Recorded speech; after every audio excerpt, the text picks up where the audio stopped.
Hey there, and welcome.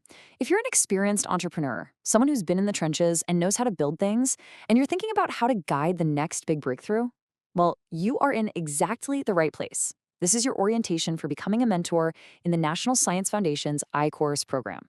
Okay, let's dive right in. Think about it. Every single year, university labs all across the country are just buzzing with these incredible, potentially world-changing technologies. We're talking new medical devices, groundbreaking AI, new forms of sustainable energy. The potential is just immense. But here's the tough part. A brilliant piece of tech isn't the same thing as a product people will actually buy. You see, there's this huge gap, this chasm really, between the lab and the marketplace. And honestly, most of these amazing innovations, they just get stuck and never make it across.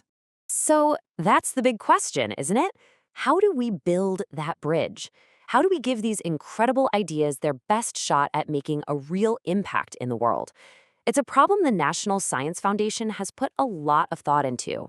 And the answer, it turns out, really comes down to two things. First, you need a proven, battle-tested process to see if an idea has legs. And second, you need an experienced guide, a coach, someone who's been there before. And that right there is where you come in. So let's talk about that process. What exactly is this NSI iCourse program all about? The iCourse program, and we call it iCore, is all about one thing: getting out of the building. It uses what's called the Lean Launchpad methodology to push researchers to actually go talk to potential customers. And here's what's so cool about it. The main goal isn't to start a company. Nope. It's all about experiential learning. It's about teaching these brilliant researchers a process they can use over and over again to figure out if an idea is worth pursuing. Now, the iCore's journey has a couple of different levels, and it's really important to get the distinction because it totally changes the time commitment for our mentor. So let's look at the difference between the regional and national programs. So on one hand, you've got the regional program. Think of this as the starting point. It's about 5 to 8 weeks long, and the goal is for teams to get their feet wet with about 10 or more interviews. As a mentor, you're looking at a commitment of roughly 5 hours a week. Now, the national program, that is a whole different ballgame.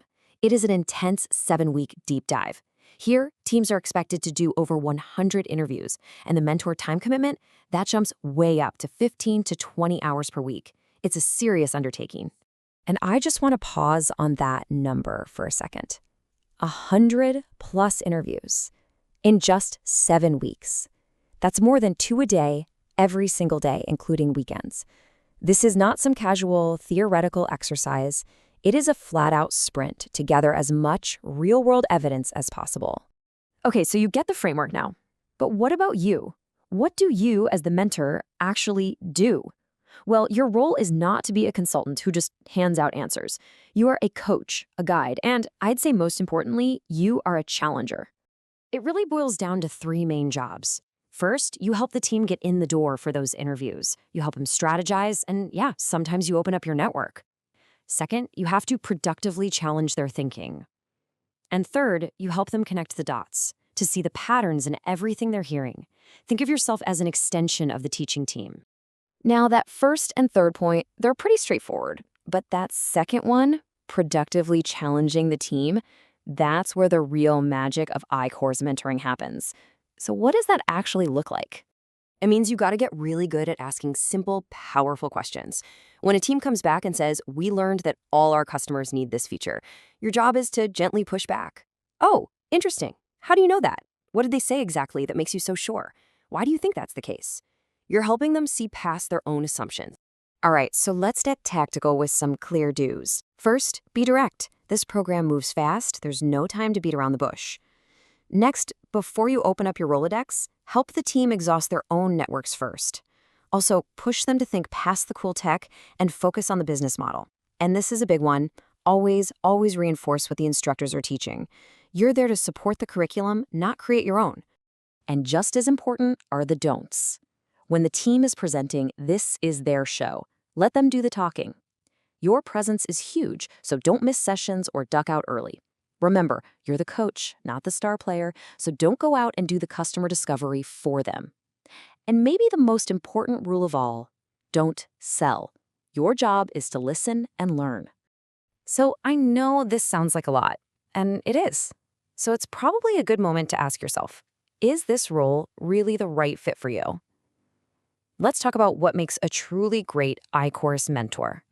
First off, you've got to have that real-world experience, either as an entrepreneur or an innovator inside a larger company. You should be comfortable working with teams that are super early stage and highly technical. And this is key. You have to be okay with leading from behind, being a coach, not a commander. And of course, you absolutely have to be able to commit the time, whether that's 5 hours a week for regional or up to 20 for national. And here's a really critical point. This one's a non-negotiable. To keep everything fair and objective, mentors cannot have any financial ties or personal conflicts of interest with their team. Your guidance has to be 100% impartial. If you think there might even be a potential issue, you have to disclose it right away. We've talked a lot about the commitment, so you're probably wondering, why do so many busy, successful people say yes to this every year? Well, it really comes down to the incredible impact you can have and, believe it or not, the amazing benefits you get in return. The impact is just massive. But don't just take my word for it. Listen to what this iCourse team member said. 160 interviews.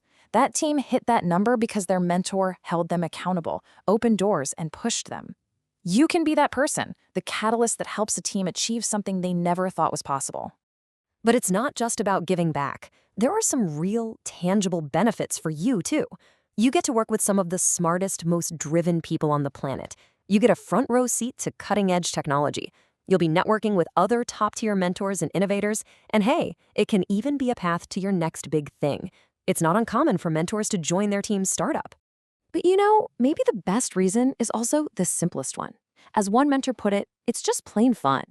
Being there for that aha moment, when the team has a breakthrough because of a question you asked, there's nothing like it. It's truly exciting. So, you've seen the need, you understand the process, and you know the role. You get the commitment, and you see the incredible impact you could have. There's really only one question left. Are you ready to help guide the next breakthrough? If that answer is yes, or even just a maybe, please check out the website on your screen to learn more. On behalf of all the future teams out there with a big idea, thank you so much for considering this incredibly important role.